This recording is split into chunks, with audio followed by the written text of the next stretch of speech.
자, 이제 우리가 사무엘상 이어서 가도록 할 텐데요. 이렇게 이제 엘리의 자식들이 완전히 나쁠 대로 나쁜 모든 짓을 할 때 하나님이 사무엘을 세워가고 주변의 모든 사람들이 하나님이 사무엘을 세우셨다는 걸 이제 알게 되는 거죠. 저 사람이 예언자고 선지자다라는 걸 알게 되는 거예요.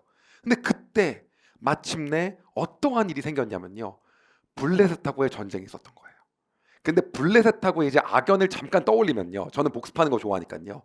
블레셋이 언제 실제로 이제 등장을 하는 건요. 역사적으로는 해양 민족의 대이동으로 인해서 그 단지파 쪽에 자리를 잡는 거예요. 가드하고 막 그 에글론하고 에스글론하고 그 지역에 자리 잡는 건데, 그런데 그 자리가 커졌다 작아졌다 이제 하는 거예요. 이스라엘이 잡을 때는 작아지고 압제될 때는 더 커지고 왔다 갔다 합니다. 근데 세부적인 그런 지도는 없어요. 그런데 압제 가운데 있었을 때가 언제였냐면 생각을 해보면요. 여러분 사사 삼갈이라고 아마 기억날 거예요. 그런데 사사 삼갈이 소모는 막대기로 블레셋을 무찔릅니다. 그때가 블레셋의 압제에 있었어요. 그리고 또 블레셋 압제에 언제 있었냐면 삼손 시대예요. 그때는요 블레셋 압제 기간이 상당히 긴 기간 동안 있었습니다. 근데 당나귀 턱뼈를 그냥 막 1000명을 막 무더기에 무더기를 쌓았다 막 이러면서 그냥 끝장을 냈잖아요. 그 기간 동안 압제 가운데 있었던 거예요. 그런데 이 블레셋은 철기병에다가 어마어마하게 강성했기 때문에 블레셋과의 싸움은 실제로 말 그대로 그냥 두려움 자체였어요. 그래서 사실은요 블레셋만 나오면 이들이 이렇게 좋을 수가 없는 거죠. 근데 어쨌든 간에 이 전쟁을 위해서 블레셋 이 아벡 지역, 여기 아벡이거든요. 그러니까 성경을 보게 되면 여기서 웬만한 게 거의 다 이루어지죠. 네, 구약이 거의 대부분이 여기다 진을 칩니다. 그리고 이스라엘은요 에벤에셀에 진을 치는데 아벡이 여기면 에벤에셀은 이 정도예요. 그러니까는 사실은 이렇게 작게 하면 이렇게 다 요 근처인 거죠. 여기서 이제 진을 서로 마주하고 이제 한판 대격돌을 합니다. 그런데 그 전쟁으로 인해서 이스라엘은요 약 4천 명이 죽어요. 그리고요 이제 패배의 원인을 찾기 시작해요. 우리가 왜 졌을까? 어떤 이유 때문에 진 것일까? 근데 그 원인은요 항상 어디서 찾아야 됩니까? 하나님과의 관계에서 찾아야 돼요. 우리가 죄를 지었습니다. 이게 정상이잖아요. 그런데 이 사사시대 말기에 오니까 거의 보다 해도 너무한 짓을 합니다. 어디서 찾냐면 우리가 언약궤가 없었기 때문에 졌다고 생각하는 거예요. 하나님의 언약궤를 일로 갖고 오면, 법궤를 갖고 오면 이긴다는 거예요. 근데 그럴듯하지 않습니까? 왜냐하면 하나님이 거기 계신다고 말씀하셨기 때문에 그들의 수준에 맞게끔 이야기하신 거예요. 거기 갇혀 계실 분이 아니잖아요. 그런데 하나님은 그들의 행동이 너무 싫었던 거예요. 하나님 무슨 요술램프도 아니고 마음과 중심을 보시는 분인데 궤를 갖다 놓으면 이길 거라고 생각을 한 거예요. 그리고 그 궤를 가져갑니다. 그래서 그걸요 옮겨요 에벤에셀까지. 그래서 여기 잠깐 보시면 아까 요게 실로에 있었잖아요. 중앙성소에 그 궤가 에벤에셀로 가는 겁니다. 싸우기 위해서. 그리고 블레셋은 여기 아벡에 진을 치고 에벤에셀 진 치고 한판 붙는 거예요. 그래서 일로 갑니다. 다시 말하면 이제 요걸로 보게 되면 아까 실로가 여기였기 때문에 이 정도쯤 옮기는 거예요. 쫙 가는데 가니까 이제 엘리는 제사장이가 늙었잖아요. 누가 가야 됩니까? 자식들이 가야죠. 괴가 가는 곳에 같이 가야죠. 제사장 무리가. 그래서 누가 가냐면요 홈리와 비니아스 그 남봉꾼들 둘이 같이 갑니다. 그리고 놀라운 건 뭐냐면 이러고 전쟁을 바로 하는 게 아니에요. 성경이 그 다음의 모습을 굉장히 디테일하게 묘사합니다. 어떻게 하냐면요 이스라엘이 완전히 고무가 된 거예요. 하나님이 오셨다. 와 막 이제 우리가 이겼다. 근데 놀라운 건 블레셋도 좁니다. 저 애굽에서 애굽을 그렇게 완전히 그 벼랑 가운데 넣었던 그 신이 왔다는 거예요. 그래서 이제 완전히 그 이집트에서 온갖 괴로움을 주었던 그 신이 또 왔으니 어떻게 하냐 우리가. 그런데 블레셋이 막 자기 나름대로의 방법을 찾습니다. 우리가 그래도 저들을 압제한 기간이 있지 않냐. 한때는 저들이 우리의 종이었다. 그렇죠. 압제 기간이 있었죠. 삼손 때.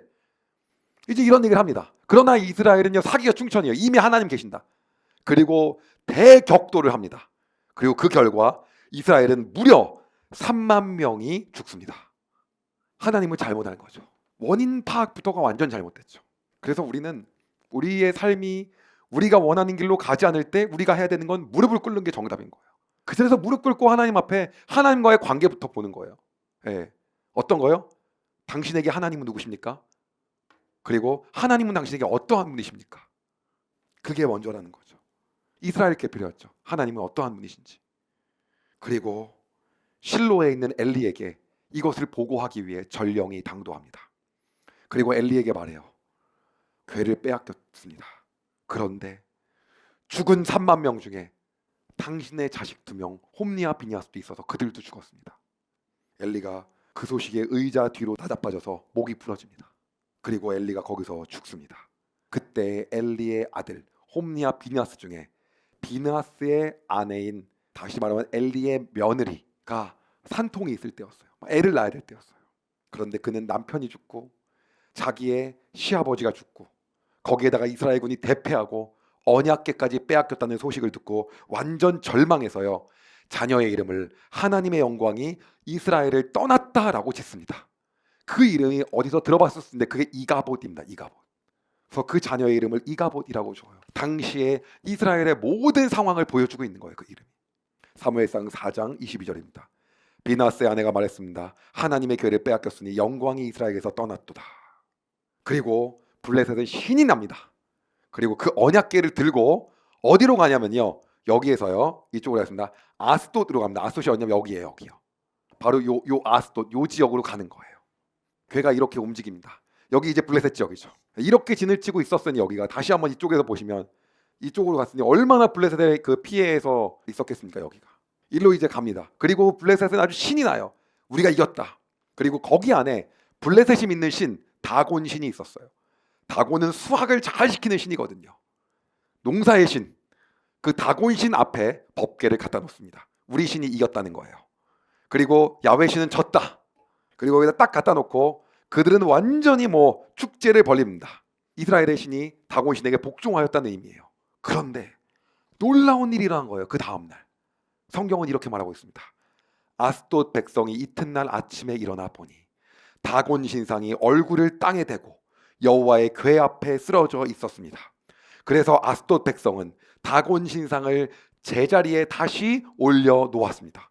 평소에 멀쩡했던 다곤 신상이 뻥 하고 쓰러진 거예요. 그리고 다시 그냥 세워놓은 거죠. 세워놓으면 될 줄 알고. 그리고 나서 그들은 문제가 없겠네 하고 그 다음날이 된 거예요. 그런데 문제가 생긴 거예요. 더 기겁할 만한 건 뭐냐면 그 다음날 보니까 쓰러져 있는 건 물론이거냐 머리하고 손이 댕강 난 거예요. 그리고 몸통만 남은 채 신전의 문지방에 있었던 거예요. 그날 뒤로 블레셋 사람들은 아스돗 지역에 신전을 드나들 때 문지방을 밟지 않는다 그래요. 거기 자기 신이 떨어져 왔고. 그뿐 아니었어요. 그 이후로 아스돗 백성은요, 피부에 막 종기가 나고 큰 고통을 느끼는 거예요. 쥐들이 끓고 막 종기 나고. 그리고 결국 그들은 결정을 하게 됩니다. 사무엘상 5장 7절에서 8절입니다. 아스돗 백성은 그런 일이 일어나는 것을 보고 말했습니다. 이스라엘 신의 궤를 이곳에 둘 수 없다. 하나님이 우리와 우리의 신 다곳을 벌하고 있다. 아스돗 백성은 블레셋의 5 왕을 모이게 하고 말했습니다. 이스라엘 신의 궤를 어떻게 하면 좋겠습니까? 블레셋의 왕들이 대답했습니다. 이스라엘 신의 궤를 가드로 옮겨라. 그래서 블레셋 사람들은 이스라엘 신의 궤를 가드로 옮겼습니다. 자, 가드는 어디냐면요, 여기입니다. 여기가 가드예요. 일로 간 거예요. 그래서 이렇게 갑니다. 자, 이쪽이 가드입니다. 여기로 옮겨집니다. 그래서 에벤에셀로 가져왔다가 아벡 전투에서 패하고 아스돗 갔다가 지금 가드로 왔습니다. 하나님을 여기저기 막 이제 열심히 옮기고 있습니다, 이들이. 그리고 나서 기가 막힌 일이 일어납니다. 가드로 옮기자 거기에 있는 사람도 피부에 종기가 나고 쥐가 끓고 막 난리가 난 거예요. 그래서 다시 이들이 결정을 합니다. 사무엘상 5장 10절입니다. 그러자 블레셋 사람들이 하나님의 궤를 에그론으로 보냈습니다. 하나님의 궤가 에그론에 도착하자 에그론 사람들은 소리를 질렀습니다. 왜 이스라엘 신의 궤를 우리 성으로 가지고 오는 거요? 당신들은 우리와 우리의 백성을 죽일 참이요. 이미 알고 있었던 거예요. 그래서요, 그들은요, 이스라엘 신을 원래 있었던 곳으로 보내자라는 얘기를 하게 됩니다. 그래서 이 에그론에서 이제 대책회의를 다시 하는 거예요. 어떻게 할 것인가? 이게 여기 이 부분이죠. 이렇게 가는 겁니다. 그래서 이렇게 옮겨집니다. 다 이쪽 지역이에요. 그리고 이제 그들은 대책회의를 하게 됩니다. 사무엘상 5장 11절에서 12절입니다. 에그론 백성은 블레셋 왕들을 다 모이게 한 후에 그들에게 말했습니다. 이스라엘 신의 궤를 원래 있던 자리로 보내시오. 그 하나님의 궤가 우리와 우리 백성을 죽이기 전에 빨리 그렇게 하시오. 그들은 매우 두려워했습니다. 왜냐하면 하나님이 그들을 너무나 무섭게 심판하셨기 때문입니다. 죽지 않고 살아남은 사람은 피부에 종기가 나서 괴로움을 당했습니다. 그래서 온 성읍이 하늘을 향하여 크게 울부짖었습니다. 그리고 블레셋 사람들은 블레셋답게 행동을 합니다. 점쟁이와 다곤 신전의 제사장을 불러서 대책회의를 시작합니다. 이제 이것을 어떻게 할까? 다음 방법이 무엇이 있을까? 어떻게 해야 되는 것이 맞는가? 그리고 여러 가지 아이디어를 고안합니다. 그리고 그들은 어디서 본 게 있어서 이스라엘 신에게 속건 제물을 바치자고 합니다. 제가 이걸 보고 너무 빵 터져. 웃다가 이걸 여기를 처음 읽었을 때 솔직히 말씀드릴게요. 맨 처음 여기를 봤을 때 여기서 진짜 빵 터졌어요, 진짜. 그래서 순양으로 바치는 건가? 아니면 5분의 1을 뭐 배상하는 건가? 뭐지? 라고 생각을 했는데 그게 아니라 이들이 말한 속건제의 방식은 뭐냐면 이스라엘 신에게 점쟁이들이 속건제를 바쳐야 된다는 거예요. 그래서 어떻게 바치는 건가? 라고 봤더니 금덩이로 종기를 만들어요. 종기 5개. 그리고 당시에 들끓었던 금으로 쥐를 만듭니다. 그리고 그 금을 바치는 거야. 그 방식도 지 스타일대로야. 그런데 왜 종기냐? 종기가 났으니까. 쥐가 끓었으니까. 그럼 왜 5개냐? 블레셋의 5왕이 하나님께 무릎 꿇었다. 그래서 이거를 바치기로 결정을 합니다. 그래서 이 얘기를 점쟁이들과 그들의 신전에 있었던 제사장들이 이렇게 말합니다. 사무엘상 6장 5절입니다. 이 나라를 망치고 있는 종기와 쥐의 모양을 만드시오. 그것을 이스라엘 신께 바치시오. 그리고 이스라엘 신께 영광을 돌리시오. 그러면 이스라엘 신이 여러분과 여러분의 신과 여러분의 땅에 벌 주시는 것을 멈추실 것이오. 기가 막힌 생각을 합니다. 여러분 한번 제 말을 잘 들어보세요. 우리가 하나님께 나아갈 때 하나님을 모르면 이렇게 돼요. 이들은 지극정성을 다한 거예요. 그런데 문제는 뭐냐? 하나님을 모르는 거예요. 이들만 모르는 게 아니라 이스라엘도 하나님을 몰라요. 제사 방식 엉망이고 하라는 대로 안 하고 엉망인 거예요. 우리가 예수 그리스도를 잘 모르잖아요. 그럼 우리가 한 모든 행위가 쓸데없는 짓일 가능성이 상당히 높다는 거예요. 그게 포인트인 거예요. 이들의 문제는 뭡니까? 하나님을 모르는 거예요. 그러니까 금으로 쥐 5개를 만들고 종기 금으로 5개를 만들어갖고 그거를 갖다가 어떻게 바치는지 다음 영상에서 이어지는데 더 엽기적인 일이 펼쳐질 거예요. 우리 안에 하나님 앞에 나아가는 게 뭐냐면 내가 그래서 하나님을 더 알기를 소망합니다. 저는 참 젊은 세대를 보면 마음이 아픈 게 뭐냐면 이 일을 시작한 것 중에 하나가 뭐냐면 교회를 다니는 이유가 찬양 때문인 경우가 많아요. 저도 예수전도단 출신입니다. 출신이라고 말하는 거 보면 DTS 정도 받은 겁니다.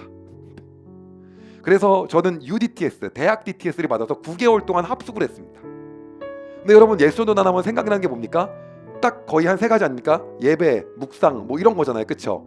화요 모임, 중보기도 뭐 이런 것처럼 실제로 저는요 기도하고 예배, 찬양 예수전도단 하면 화요 모임이니까 그래서 저는 뭐 화요 모임이 지방에 살면서도 뭐 거의 막 매주 가고 그랬단 말이에요. 대학교 때 YM이었고 그래서 저도 완전 뭐 찬양. 근데 요즘 어린 친구들은 그래서 찬양이 좋아서 교회를 다녀요. 그나마 믿음이 있는 친구들이요. 성경을 잘 모르는 거예요. 그래서 하나님을 잘 몰라요. 그래갖고 제가 어떤 생각을 했냐면 이걸 해야겠다. 그래서 우리 하나님이 어떤 분인지를 정말 그 하나님의 성품과 하나님 마음을 알려줘야겠다. 성경에서 하나님 어떻게 얘기하고 있는가. 사실 그래서 저는 늘 어렸을 때부터 솔직히 말씀드리면 저희 아버지가 95년도에 DTS를 했어요. 그 당시에는 예수전도단이 우리나라에 온 지 그렇게 유명하지 않았을 때였어요. 근데 그렇게 DTS 했었는데 그리고 나서 이제 제가 킹스키즈라고 어린이 제자 왕의 자녀들이라고 그거 훈련을 초등학교 때 받고 나서 대학교 때 DTS를 했었는데 찬양하는 게 너무 좋고 예배하고 찬양하고 기도하고 방언으로 기도하고 하나님 앞에 나아 이게 너무 좋은 거예요. 근데 말씀은 언제 좋냐? 말씀을 잘하는 분이 오면 좋아요. 근데 전부 다 잘하실 수가 없잖아요. 근데 제가 성경을 읽는 것에 저는 흥미가 있었던 이렇게 표현해도 정말 부끄럽지만 진짜 흥미가 없었던 사람이에요. 그러면 제가 읽은 성경은 뭐가 나냐? 묵상할 때. 왜냐면 YMO가 묵상을 엄청 시키거든요. 잘 묵상을 해요. 근데 묵상을 하면서 느끼는 게 제가 본 하나님이 너무 좁은 거예요. 나중에 보니까 하나님 이런 분인데 그리고 죽을 때까지 우리가 사실 하나님을 다 알지 못합니다. 아무리 안다고 해도요. 주석집에 나온 하나님이 뭐 하나님이 다겠습니까? 우리가 어차피 다 알지 못하지만 근데 그게 그런 거예요. 그래서 나중에 제가 사실 성경을 제대로 읽기 시작한 게 그렇게 막 어렸을 때부터 막 뭐 현승원 집사 어렸을 때 뭐 이러지 않았거든요. 그랬는데 나중에 성경을 보니까 이거를 내 시대 혹은 나보다 어린 시대에 있는 친구들한테 정말 재밌게 많이 알려줘야겠다. 그러면서도 어느 정도 깊이가 있게 그러면서도 평신도가 사는 삶을 공유하면 더 공감되게 함께 할 수 있겠다. 이러한 마음이 있었어요. 중요한 게 뭐냐면 우리가 하나님을 아는 게 중요하다는 거죠. 네. 그래서 저는 말씀이 필요하다라고 생각을 합니다. 이러다 보니까 참 재미있는 게 생겼어요. 예배를 드리고 하면 요새 찬양할 때 너무 좋고요. 말씀 드릴 때 너무 좋은 게 뭐냐면 쫙 말씀이 다 왜 이게 족보와 모든 게 쫙 아는 상태에서 내가 만난 하나님, 내가 그걸 깊게 본 부분을 말씀을 들으니까는 그게 입체적으로 더 오는 거예요. 그래서 우리 안에 우리가 갈급해야 되고 필요한 게 뭐냐면 그것이 하나님을 아는 것이 돼야 된다는 거죠. 예수 그리스도가 어떠한 분이신지 아는 거, 그것이 우리의 삶의 가장 중요한 삶의 목표가 되기를 소망합니다. 제가 기도하겠습니다. 하나님의 끝없는 징계와 벌이 있었을 때 결국 했던 블레셋 사람들의 행동은 다곤의 제사장들과 점쟁이를 불러 했던 대책회의였습니다. 그리고 그 결과물은 그들이 하나님을 알지 못해 금으로 쥐를 만들고 종기를 만드는 결론을 내었습니다. 하나님, 이 모습이 우리의 모습이 아닌지를 다시 한번 돌아봅니다. 우리가 하나님을 안다고 하지만 실제 하나님께서 원하시는 것이 무엇인지를 우리가 알지 못하여 우리는 최선을 다하였고 우리가 할 수 있는 걸 다하였지만 하나님과의 방향과는 정반대의 방향으로, 그리고 쓸모없는 방향으로 가고 있지는 않았는지를 다시 한번 우리가 돌아보게 됩니다. 하나님, 우리가 하나님을 더 알기를 소망합니다. 우리가 예수 그리스도를 더 알고 싶습니다. 그리하여 우리가 하는 모든 열심이 예수님께서 원하시는 것이 되기를 소망합니다. 그래서 이 땅에 사는 우리가 모든 시간 동안에 우리가 최선을 다하고 우리가 열심을 다하는 것이 정말 주님께서 원하시는 것이 되게 하여 주시고 하나님이 원하는 방향성과 맞게 하여 주시옵소서. 그 일을 위하여 우리가 말씀을 더 배우고 알고 그리고 하나님을 아는 것에 대하여 우리의 삶의 가장 큰 기쁨이 되게 하여 주시옵소서. 그렇게 살아가길 소망하며 예수님의 이름으로 기도드립니다. 아멘. 여러분, 은혜 많이 받으셨나요?